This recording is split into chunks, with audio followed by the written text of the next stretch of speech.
¿qué vientos están inflando las velas o tus velas? Porque en aquel tiempo los barcos, como las carabelas que llegaron aquí, 1492 por allí, ¿no? Centroamérica, ¿cómo se movían? Con los vientos, ¿no? Y por ahí, bueno, a veces había que bajar, a veces había que subir, según cómo venía la mano del tiempo. Por eso la pregunta es, ¿qué tipo de vientos están inflando tus velas? Porque según esos vientos, según de dónde sople ese viento, tu barquito se va a estar moviendo. Así que ese es el tema del cual quiero hablar en esta noche. ¿Hacia dónde te estás dirigiendo? Y el mensaje de esta noche no va a ser un mensaje como acostumbramos, un mensaje textual, ¿no? Que vamos a leer un texto y vamos a ver lo que dice el texto. No va a ser un mensaje exegético, tampoco de un texto largo, sino que el mensaje de esta noche va a ser un mensaje temático. ¿Cuántos saben lo que es un mensaje temático? Un mensaje temático es cuando se habla de un tema. Y el tema es el tema del título. ¿Hacia dónde se está dirigiendo tu barca? ¿Cuáles son los vientos que te están empujando? ¿Qué significa eso de que va a ser un mensaje temático? De que vamos, como le comentaba a Lucas, y Lucas me decía, me hubieras mandado antes, amén, hermano, que vamos a usar varios textos. Así que si prepare los dedos para girar páginas, para aquí y para allá, o el táctil, ¿no? Depende de cómo usted vea las escrituras y a su nombre. Y quiero que empecemos tocante a este tema. La historia comienza así. Hay una carta que se llama Primera de Corintios. Pablo escribe a los corintios porque los corintios, como usted ya la habrá leído no sé cuántas veces esta carta y habrá escuchado el mensaje, los corintios eran un desastre. Pasaba de todo. Y aunque a veces nos cuesta creer, Dios en su misericordia manifestaba los dones. Y manifestaba los talentos, y manifestaba los ministerios. Pero el caso es que la iglesia era un desastre. Pablo cada vez que se enteraba de lo que pasaba ahí, se quería arrancar los pelos, decía, ¿cómo puede ser? Entonces él le manda esta primera carta, y Pablo usa todo tipo de recursos, desde la consolación, desde tirarle la oreja, de retarlos, ¿no? Porque usted ve ahí la carta a los Corintios, que son varias, pero tenemos dos solamente, cómo Pablo echa mano a todos los recursos habidos y por haber para ver si le entraba en la cabeza el propósito de Dios para sus vidas. Y aquí en 1 Corintios capítulo 4,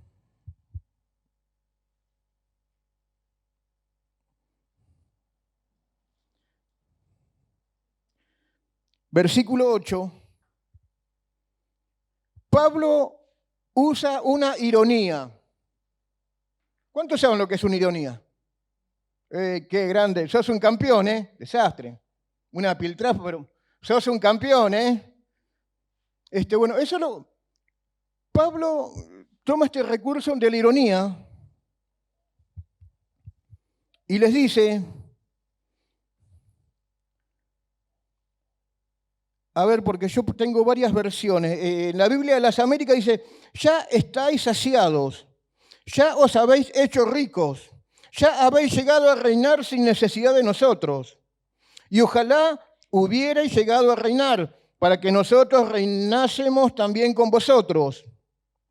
Pero la versión de Dios habla hoy dice, al parecer, ustedes ya son ricos y tienen todo lo que pueden desear y se sienten como reyes que nada necesitan de nosotros.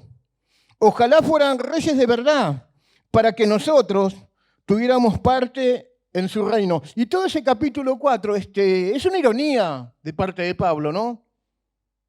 De decirle, ustedes ya son unos campeones. No eran ningunos campeones, eran un desastre. Entonces, él empieza a hablarles así. ¿Y por qué sucede esto? Porque cuando vemos el libro de Corinto, a los Corintios, nos encontramos de que había divisiones, de que se habían formado grupos, ¿no? Uno decían, yo soy de Pablo, yo soy de Pedro, yo soy de Apolo. Se habían empezado, Apolos era un hombre poderoso en las Escrituras, un hombre que sabía un montón, y muchos por ahí estaban deslumbrados con el conocimiento de Apolo, y muchos decían, no, yo voy por acá, y se llenaban de conocimientos. Entonces Pablo lo sigue llevando, y en eso de que lo sigue llevando vamos a llegar al capítulo 10, y si alguno lo tiene, está leyendo la Biblia en algún móvil, puede buscar la versión NTV, que es la que le pedía a nuestro hermano Lucas, porque como que es más claro, ¿no? Los conceptos que Pablo quiere transmitir. Él les está hablando, usa de ironía, ustedes son campeones, mentira, no eran campeones, ustedes son ricos, millonarios, mentira, algunos estaban pasando un hambre a lo loco, pero etcétera, ¿no? Y llegamos a este capítulo 10, versículo 1 en adelante, y dicen, amados hermanos, no quiero que se olviden, versión NTV, de lo que le sucedió a nuestros antepasados hace mucho tiempo en el desierto. ¿Cuántos conocen este texto? Este es un texto que siempre estoy citando. ¿Se acuerdan que cuando empezamos Pentateuco lo cité? Porque Pablo empieza a hablar de lo que pasó con Israel cuando salió de Egipto. Él empieza a hacer allí un resumen, una lista de cosas, porque todos sabían, al igual que nosotros, de que los israelitas que salieron de Egipto fueron un desastre también. ¿Por qué? A ver, vamos a ver Él empieza, no quiero que se olviden de lo que le sucedió a nuestros antepasados hace mucho tiempo en el desierto. Versículo 2 dice, todos fueron bautizados. Versículo 3, todos comieron el mismo alimento espiritual. Versículo 4, todos bebieron la misma agua. Versículo 5, sin embargo, Dios no se agradó de la mayoría de ellos. Versículo 6, estas cosas sucedieron como una advertencia para nosotros, a fin que no codiciemos lo malo como hicieron ellos, ni caigamos en la idolatría, como hicieron algunos de ellos. Como dicen las Escrituras, el pueblo celebró con abundante comida y bebida y se entregó a las diversiones paganas. Versículo 8, y tampoco debemos cometer inmoralidad como hicieron ellos.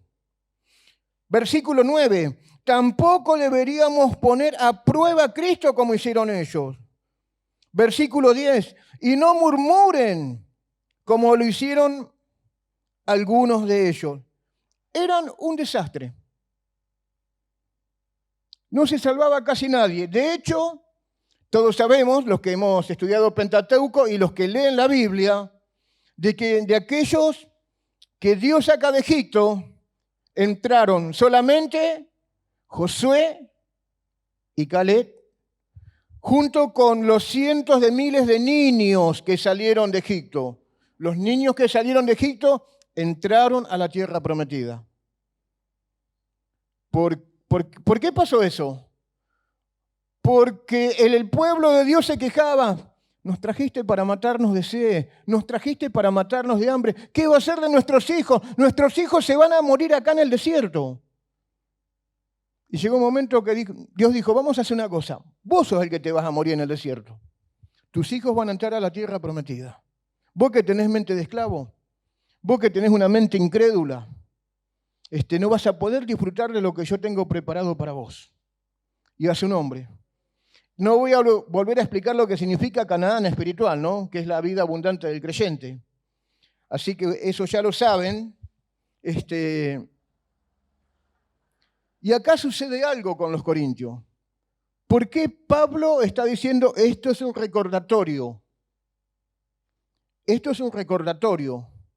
Y acá vamos a empezar a entrar en el tema. ¿Alguien que tenga Reina Valera ahí abierta me puede leer el versículo 12?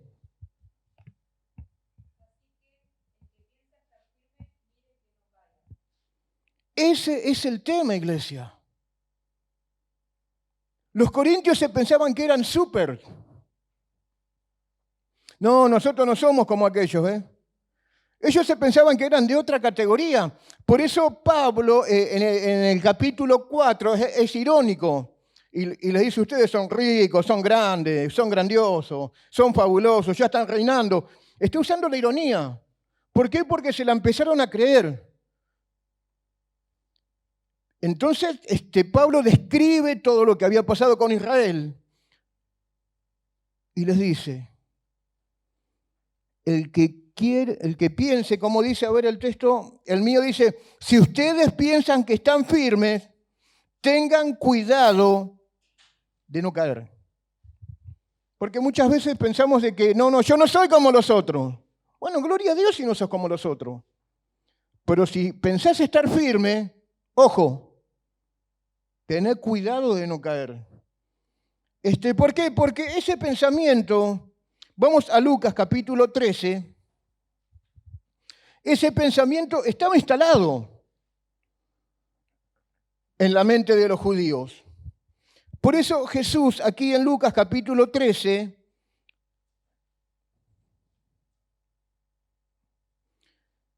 cita un accidente que hubo en aquel tiempo, en el cual unas personas que aparentemente estaban calificadas como que eran malas personas, ¿vio? Cuando uno empieza, estos son un desastre. Esto no son dignos, esto, aquello, lo otro. Y Jesús le dice, en la Biblia de las Américas, ¿o pensáis que aquellos 18 sobre los que cayó la torre en Zoilé y los mató, eran más deudores que todos los hombres que habitaban en Jerusalén? Dios habla hoy. ¿O creen que aquellos 18 que murieron cuando la torre de Siloé les cayó encima eran más culpables que los otros que vivían en Jerusalén? Yo les digo algo, el que no se arrepienta se muere igual que los otros 18. Eso lo estaba diciendo el Señor, porque muchas veces tenemos ese sentido espiritual de que somos superiores, de que yo soy más espiritual, de que yo soy mejor y que el otro es un desastre. Y ese es el tema que está tratando. ¿Qué vientos están soplando, están alimentando las velas de tu barca y te están llevando quién sabe a dónde? Eso es algo que queremos ver entre este martes y el próximo domingo. ¿Cuáles son los vientos? ¿Por qué? Porque la verdad, hay un texto en Proverbios capítulo 16, 18. Si alguien lo puede buscar, Proverbios 16, 18, que si pensamos que somos fuertes y no podemos ser tentados, entonces estamos en grave peligro. Y Salomón escribió este proverbio. ¿Alguien lo puede leer?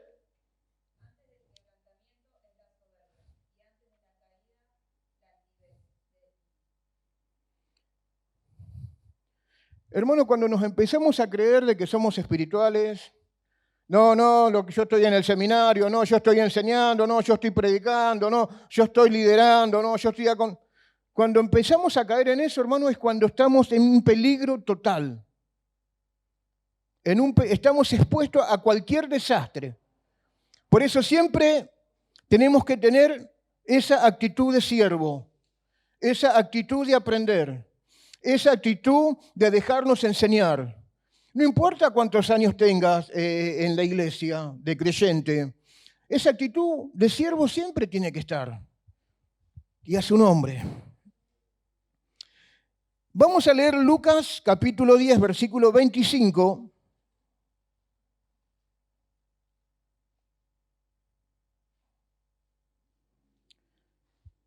Y dice así, Lucas 10, 25, en esto se presentó un experto en la ley. Para poner a prueba a Jesús, se puso de pie y le hizo esta pregunta. Maestro, ¿qué debo hacer para heredar la vida eterna? Jesús le respondió, ¿qué está escrito en la ley? ¿Cómo la interpretas tú? Como respuesta, el hombre citó, amarás al Señor tu Dios con todo tu corazón, con todo tu ser, con todas tus fuerzas y con toda tu mente. Y ama a tu prójimo como a ti mismo. Bien contestado, dijo Jesús. Haz eso y vivirás. Pero él quería justificarse. Así que preguntó a Jesús, ¿y quién es mi prójimo? Jesús respondió, bajaba un hombre de Jerusalén a Jericó y cayó en manos de unos ladrones. Le quitaron la ropa, lo golpearon y se fueron dejándolo medio muerto. Hasta allí. Y usted recuerde que este es un sermón temático. Estamos hablando hacia dónde va nuestra barca. ¿Hacia dónde se dirigen nuestros pasos? Hemos leído este texto un poquito más largo, no hacía falta, pero para que más o menos sepan de dónde estoy sacando el versículo. Es cuando los fariseos se querían justificar. No entiendo, te tenés que arrepentir. ¿Y cómo sea? Siempre algún verso los fariseos, ¿no? Para no obedecer. Pero el texto que quiero usar, que es un principio, es el versículo 30, que dice, bajaba un hombre de Jerusalén a Jericó y cayó en manos de unos ladrones. Le quitaron la ropa, lo golpearon y se fueron dejándolo medio muerto. ¿Qué significa eso? Eso tiene un significado muy profundo, que es lo que le da todo el sentido al mensaje de esta noche. ¿Qué significa Jerusalén? Jerusalén significa la ciudad de Dios. Jerusalén es un lugar simbólico de adoración, de comunión, de oración, de palabra de Dios, de relación con Dios. De hecho, como mínimo 3 veces al año, todos los judíos de cualquier parte del mundo tenían que ir a Jerusalén a adorar a Dios. Eso representa a Jerusalén, tu vida, mi vida espiritual, mi relación con Dios. Eso representa a Jerusalén.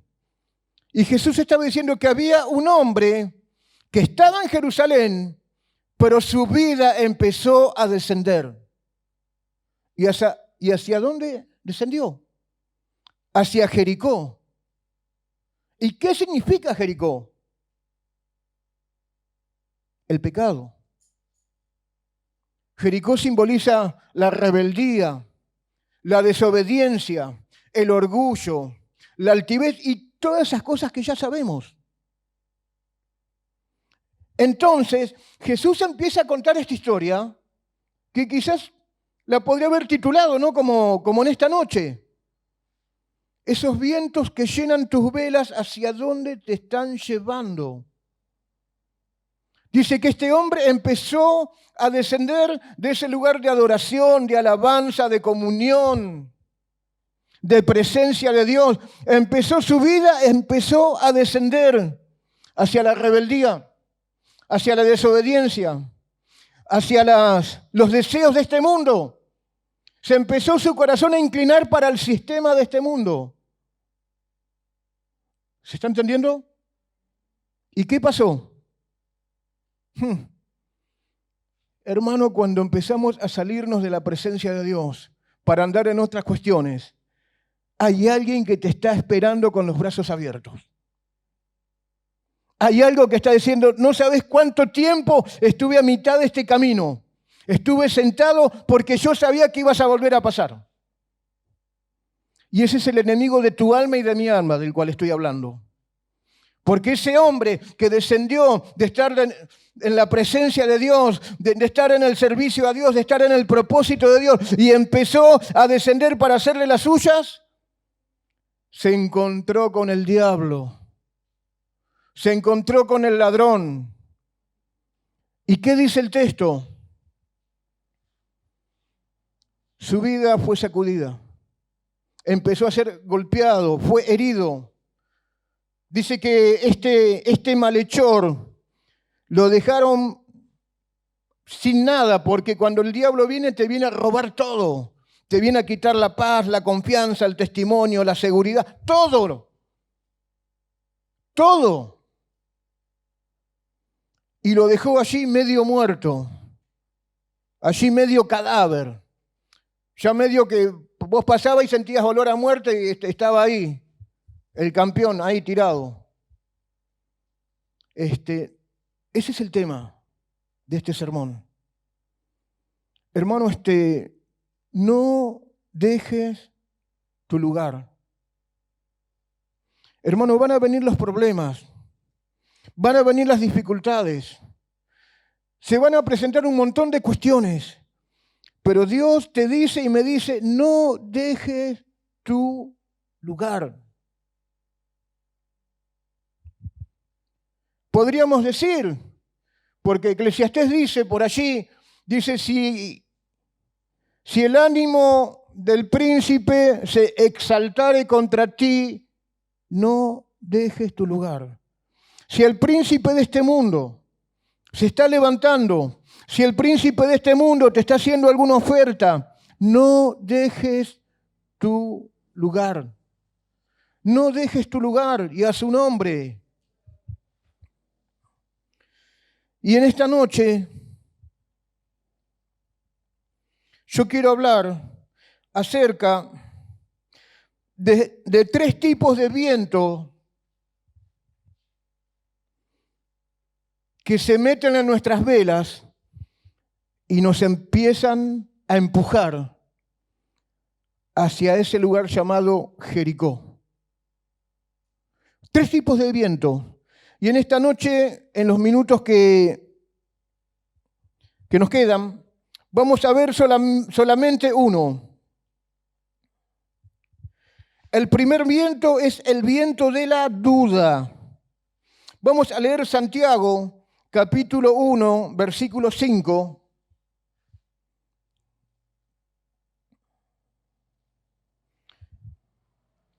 Y dice la palabra del Señor, ya no sé ni en qué versión la tengo, espero que sea la misma que tiene usted, pero dice, si alguno de vosotros tiene falta de sabiduría, pídale a Dios, el cual da a todos abundantemente y sin reproche, y le será. ¿Cuántas veces tenemos ese sentimiento de que nos está faltando sabiduría? A veces entramos en algunas crisis por ahí con los chicos que empiezan a crecer y empiezan con las ideas locas, y muchas veces como que nos falta sabiduría. Señor, dame sabiduría, Señor, ¿cómo puedo hablar de algunos temas? ¿Cómo puedo resolver algunas cuestiones? En la escuela, donde sea, ¿no? Muchas veces vienen los conflictos en las parejas, en los matrimonios, y tenemos que pedirle al Señor sabiduría. Porque a veces entramos en algunas cuestiones que parece que no vamos a salir. Muchas veces nuestra salud de pronto pasa por alguna situación y tenemos que pedirle al Señor sabiduría para cómo sigo. Porque de pronto un diagnóstico cambió todo nuestro proyecto, cambió toda nuestra mirada para adelante. Ya sabemos que nuestro cuerpo ya no va a ser el mismo. Y de pronto necesitamos sabiduría. ¿Cuántos necesitan sabiduría?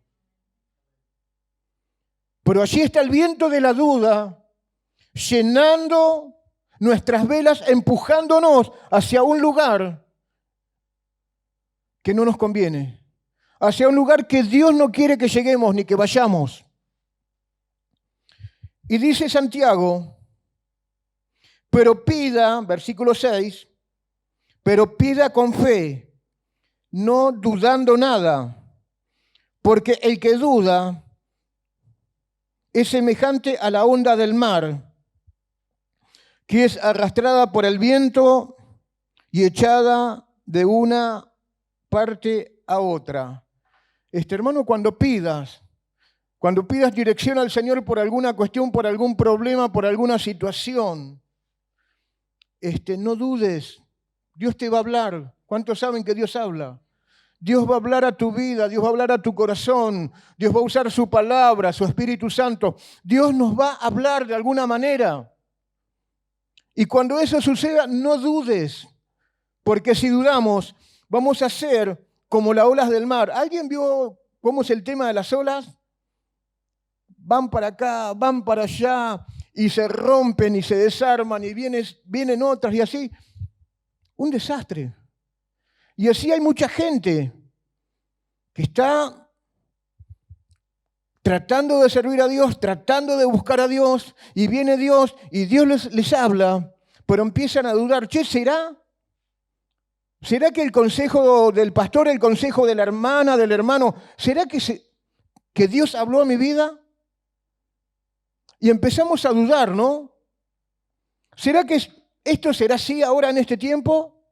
Como están predicando, nos entra la duda, y cuando empezamos a dudar, surge esta cuestión, que no podemos hacer pie, y cada vez nos hundimos más en el problema. Versículo 7, dice, no piense, pues quien tal haga, que recibirá cosa alguna del Señor. 8. Porque el hombre de doble ánimo es inconstante en todos sus caminos. ¿Cuántos conocen gente así? Hoy quiero ser músico. Escuché ahí a uno que tocó el teclado, la trompeta, hoy quiero ser músico. Después el otro día escuché un conferencista, dice, no, yo me voy a meter en el instituto. Ya no quiere ser músico, ya quiere ir al instituto bíblico, porque dice, lo mío son las charlas, son las conferencias. Y después un día viene un evangelista misionero y empieza a contarle los milagros de la... No, ya no quiere ni ser músico, ya no quiere ser un académico, alguien que estudia las Escrituras, alguien que trata de conocer más a Dios a través de su palabra y transmitirla a otra. No, ahora quiere ser evangelista. ¿Conoce gente así? Hoy quiero ser bombero, mañana quiero ser policía, pasado quiero ser doctor. Llega un momento y nunca llega nada, ¿eh? Nunca es nada. ¿Por qué? Porque es de doble ánimo. Hoy quiero afirmarme en las cosas de Dios. ¿Sabés qué? El martes fui al culto, Dios habló a mi vida y hice un compromiso con Dios. Y a veces hacer un compromiso con Dios se generan algunas cuestiones como algún tipo de burla, de persecución y de cuántas cosas. ¿Cuántos pasaron por eso? Entonces ya llega el domingo y lo del martes, y no sé, capaz que sí, ahora no estoy seguro. Ese es el hombre de doble ánimo. ¿Cuántos quieren alcanzar cosas en el Señor? No podemos ser de doble ánimo. si seguimos leyendo el texto, dice que el de doble ánimo tiene que, ¿qué tiene que hacer? Purificar el corazón. O sea que si hay doble ánimo es porque hay algo en el corazón que no está funcionando muy bien. Que el Señor nos ayude, iglesia, amén. Así que el primer viento que viene sobre nuestras vidas para sacarnos de ese lugar de adoración, de servicio, de comunión, de relación, de presencia de Dios, de paz, de seguridad y todo lo que podamos agregar, es el viento de la duda. Y por eso Santiago es concluyente, contundente con este tema y dice, si alguno tiene falta de sabiduría, pídale a Dios. Y Dios le va a dar abundantemente y no le va a reprochar nada. No te va a decir, che, si en el culto el pastor habló de eso, ¿cómo me venís? No, no te va a reprochar nada. Él te va a dar, Él te va a guiar, Él te va a afirmar, Él te va a mostrar el camino. Es por acá, mi hijo, es por acá, mi hija. Él te va a mostrar y a su nombre. Y cuando eso suceda, no dudemos, dice el versículo 6, porque el que duda es semejante a la onda del mar, que va para acá, que va para allá. Dice, no piense quien tal haga de esa manera va a recibir alguna cosa de parte del Señor, porque el hombre de doble ánimo es inconstante en todos sus caminos. ¿Se está entendiendo? No nos vayamos de su presencia. No nos vayamos de su presencia, no estamos diciendo no nos vayamos del culto, vamos a quedarnos a hacer una vigilia. No, la presencia de Dios está en cada creyente donde quiera que vayamos. Amén. Y siempre tenemos que, Señor, es tu voluntad. Señor, ¿cuántos a veces pasamos por conflicto? Y la pregunta es, Señor, ¿tú qué harías en mi lugar? ¿Cómo lo resolvería? Aquel, la verdad, que me está haciendo la vida imposible. Yo tengo ganas de resolverlo de una manera, pero no sé si es la tuya. ¿Vos qué harías? ¿Vos te arremangarías? ¿Vos dirías, bueno, acá estoy yo? ¿Qué haría el Señor? Hermano, cuando pasamos por algunas cuestiones, tenemos que preguntarnos, ¿qué haría el Señor? ¿El Señor haría y reaccionaría como nosotros?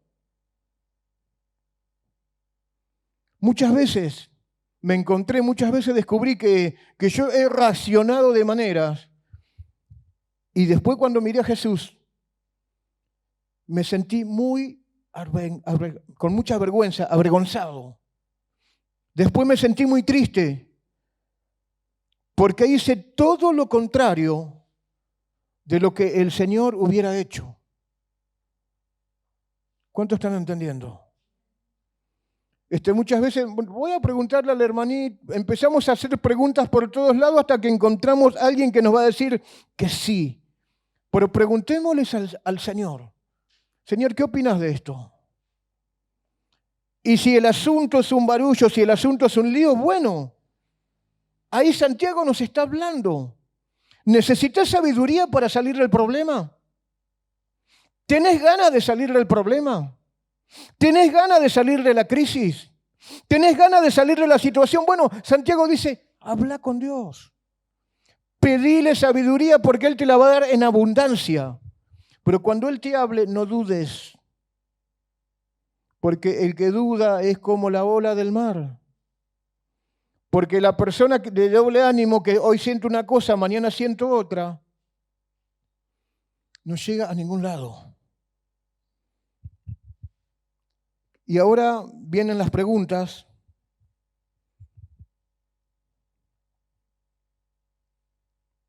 Del primer punto, que es el viento de la duda. ¿Qué hago? Ahí está el tío de la cuestión, porque muchas veces todos somos doctores, ¿no? Le damos el diagnóstico. Este es así, aquel es asado, el otro es al horno, el otro es hervido. Para eso somos campeones, para hacer un diagnóstico. Pero necesitamos la terapia. Sí, ya sé que estoy mal. Ya sé que estoy hecho una piltrafa, pero a ver qué hago. ¿Cómo puedo salir de esto? Ese es el asunto. Y a esa pregunta hay una respuesta. ¿Cuántos saben siempre que la respuesta está en la Biblia? Es necesario que empecemos por abrazar las promesas de Dios. Porque la Biblia dice, a ver aquí en Pedro, segunda de Pedro, capítulo 1, versículo 3 en adelante. Segunda de Pedro, capítulo 1, versículo 3 en adelante, dice, como todas las cosas que pertenecen a la vida y a la piedad nos han sido dadas por su divino poder, mediante el conocimiento de aquel que nos llamó por su gloria y excelencia, por medio de las cuales nos ha dado preciosas y grandísimas promesas, para que por ellas llegaseis a ser participantes de la naturaleza divina, habiendo huido de la corrupción que hay en el mundo a causa de la concupiscencia. Bueno, y ahí sigue. Y vosotros poniendo toda diligencia y cómo es el desarrollo de la fe. Dios nos ha dado grandísimas promesas. ¿Cuántos saben que Dios le ha dado promesas? Esas promesas son para tu vida. Había un antiguo himno que decía, todas las promesas del Señor Jesús son apoyo poderoso de mi fe. Y a su nombre. Porque mi vida no depende de la circunstancia, mi vida no depende del problema, mi vida no depende de un virus. Mi vida depende de las promesas de Dios. Mi vida está en las manos de Dios. No está en las manos del diablo, no está en las manos del macumbero ni del hechicero. Estamos en las manos de Dios. ¿Cuántos lo creen? Por eso Pedro dice, tenemos grandísimas promesas. Pero si no venimos a las Escrituras, si no venimos a su palabra, ¿cómo las vamos a conocer? No hay manera. Acompáñeme a 1 de Juan, capítulo 5, versículo 14 y 15.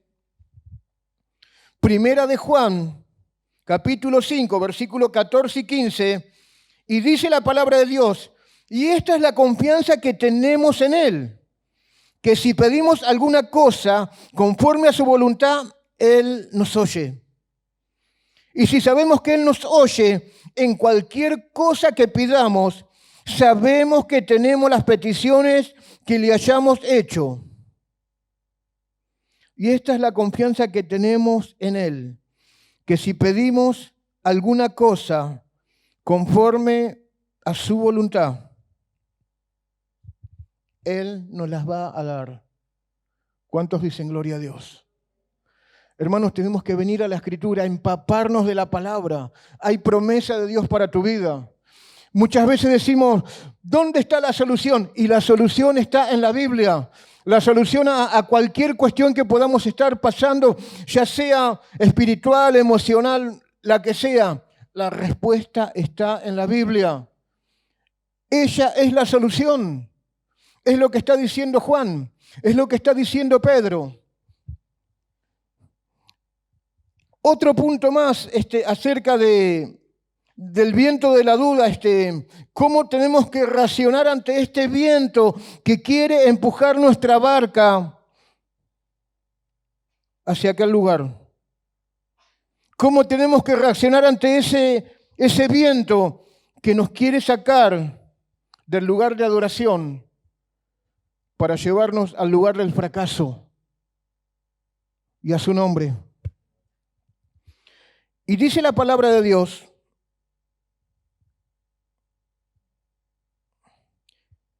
Primera de Pedro 1:23.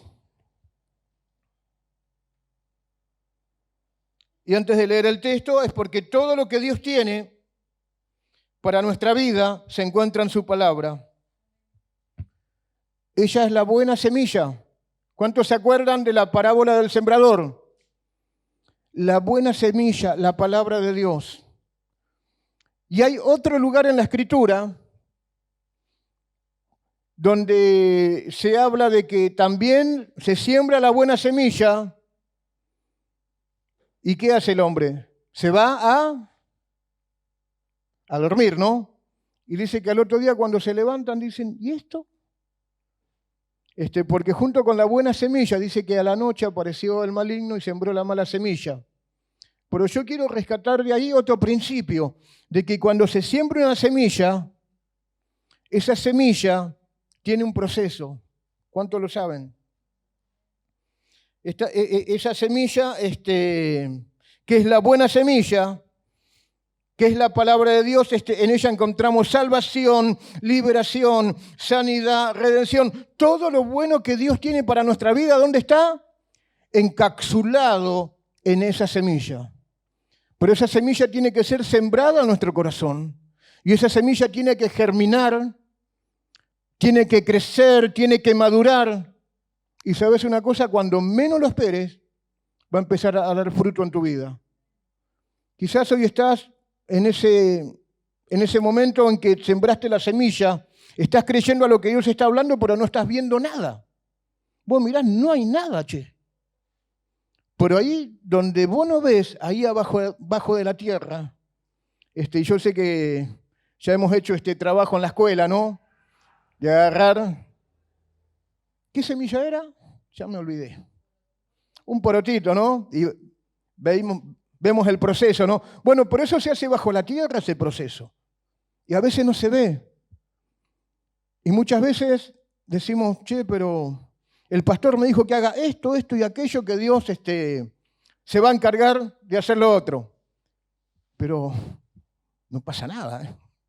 A mí me dijo que había que perdonar, yo lo perdoné, pero el otro me sigue maltratando. ¿Qué pasa? ¿Qué sucede? Es que hay un proceso de la semilla. Muchas veces, empecé a ir a la iglesia, empecé a tomar los consejos, pero las cosas no han cambiado mucho.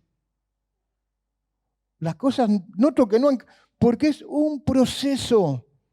La semilla está creciendo.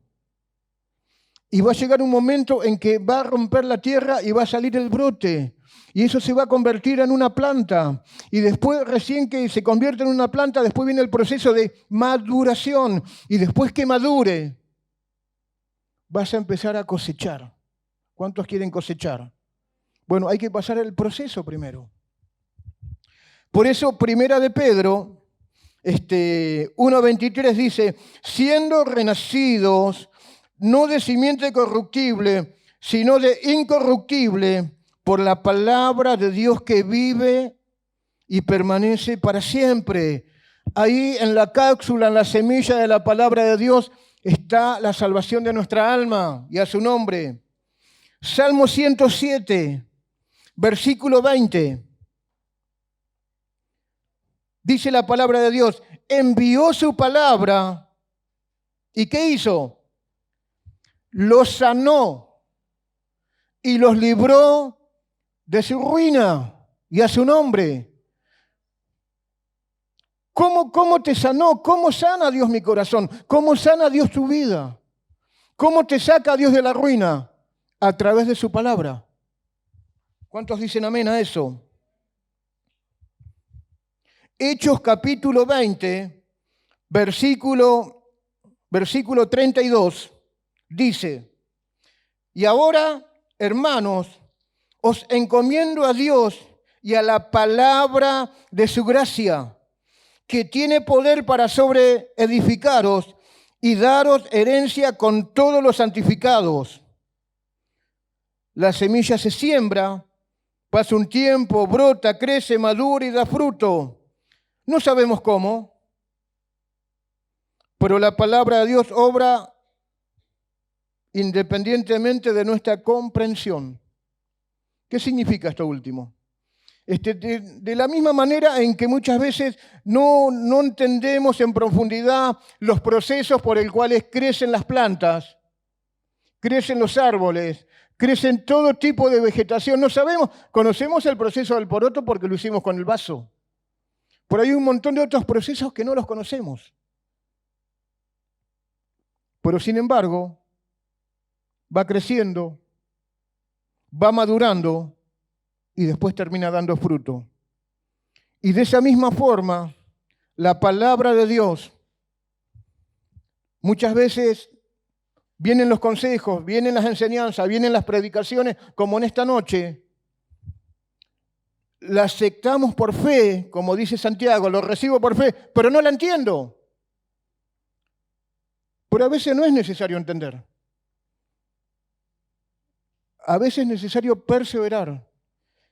Y lo que hoy no entendés, mañana lo vas a entender. Lo que hoy no comprendes, mañana lo vas a comprender. Y esta es la única manera de combatir al viento de la duda. Santiago 1:21 dice, por lo cual, desechando toda inmundicia y abundancia de malicia, recibid con mansedumbre la palabra implantada, la cual puede salvar vuestras almas. Hermanos, no podemos, hay gente que dice, yo amo a Jesús, yo amo al Señor, pero no me vengan con estudios bíblicos, no me vengan con tanto de la palabra, de la tanta Biblia.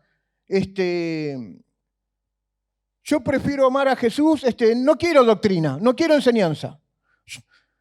No podemos divorciar, no podemos separar el amor de Dios de su palabra. Son inseparables. Alguien que dice que ama a Jesús y no ama su palabra, no está bien, es una contradicción. Porque aquel que ama a Jesús va a amar su palabra. Y aquel que ama la palabra va a amar al Señor y a su nombre. Josué 1:8, que es un versículo muy conocido, dice, nunca, pero nunca se apartará de tu boca este libro de la ley, sino que de día y de noche meditarás en él, para que guardes y hagas conforme a todo lo que en él está escrito, porque entonces harás prosperar tu camino y todo te saldrá bien. Hermano querido, el antídoto contra el viento de la duda es venir y estar ante su palabra. Necesitamos llenarnos de la palabra de Dios. ¿Cuándo? Todo el día. Estoy trabajando, Señor, háblame, Señor, guíame, Señor, orando. Muchas veces pensamos que la oración es en este momento, el día martes. No, la oración es todo el día. La oración, la comunión con Dios no se pierde en ningún momento. Este es el antídoto. La Biblia dice que no solamente la leas, dice meditala, que estamos todo el día ahí. Y a su nombre. Pero no dice solamente léela, pensala, meditala, sino que también dice hablala. Muchas veces tenemos que hablar la palabra de Dios. ¿Cómo se hace? Murmure. Murmure ¿Qué es murmurar? Muchas veces tiene una connotación mala la murmuración, ¿no? Pero murmurar también significa hablar bajito. Y muchas veces tenemos que ir caminando y estamos tristes y estamos angustiados, apesumbrados por alguna situación, alguna crisis, y allí vamos. Y vamos hablando en nuestro corazón y hablando bajito la palabra de Dios. Señor, ayúdame. Señor, dice tu palabra, que ninguna arma forjada prosperará. Señor, dame la victoria. Señor, dice tu palabra que tú no vas a dejar caído al justo. Empezar a hablar las promesas de Dios. Muchas veces estamos todo el día pensando pavadas y hablando pavadas en nuestra mente y en nuestro corazón, pero necesitamos hablar la palabra de Dios, que va a ser lo único que va a alejar ese viento de duda que llena la vela de nuestra barca y nos empuja hacia un lugar al cual al menos yo no quiero llegar. Y a su nombre. Y para concluir,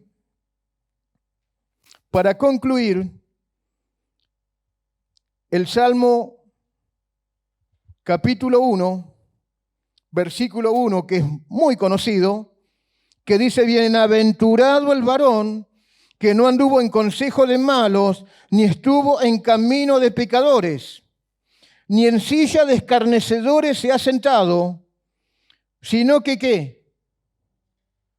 En la ley de Jehová, en la palabra de Dios, en las Escrituras, está su delicia. Se deleita. ¿Y cuál es el resultado? Porque no estamos perdiendo el tiempo. No estamos, uy, mirá, no, para nada. Dice, será como árbol plantado junto a corrientes de agua, que da su fruto a su tiempo y su hoja no cae y todo lo que hace prosperará. Necesitamos empaparnos de la palabra de Dios. En esta noche, como le dije en un principio, solamente es la primera parte y el domingo vamos a terminar con este mensaje. Pero necesitamos empaparnos de la palabra de Dios. Quizás como en esta noche, como quizás no es costumbre, hemos leído muchos textos bíblicos, pero cada texto bíblico nos está diciendo, llena tu corazón de mi palabra. Cada texto bíblico nos está diciendo, hay una promesa de parte de Dios para tu vida y está en mi palabra. La respuesta, la solución que estás esperando desde hace un tiempo está en mi palabra. Las puertas esas que no sabes cómo hacer para que se abran, bueno, la respuesta está en mi palabra. La salida que tanto anhelás, quizás hasta desesperadamente, está en su palabra y a su nombre.